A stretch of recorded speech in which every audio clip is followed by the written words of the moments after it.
জানেন কি ভগবান বিষ্ণু কেন নিজের ভক্তকেই ছলনা করেছিলেন এবং পাথর হয়ে যাবার অভিশাপ পেয়েছিলেন? এর পেছনে আছে তুলসী বিবাহের মূল রহস্য। তুলসী আসলে ছিলেন দেবী বৃন্দা, অসুররাজ জলন্ধরের স্ত্রী। বৃন্দার সতীত্বের তেজে জলন্ধর এতই শক্তিশালী হয়ে উঠেছিল যে কোনো দেবতাই তাকে হারাতে পারছিলেন না।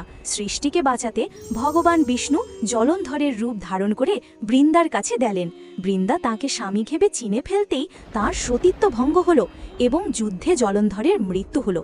এই ছলনা বুঝতে পেরে বৃন্দা ভগবান বিষ্ণুকে পাথর বা শালগ্রাম শিলা হয়ে যাবার অভিশাপ দিলেন।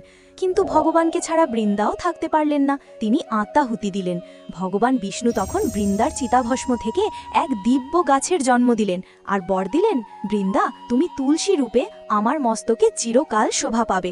সেই অভিশাপ আর প্রেমকে সম্মান জানাতেই প্রতি বছর কার্তিক মাসে ভগবান বিষ্ণু আর দেবী তুলসীর বিবাহ দেওয়া হয়।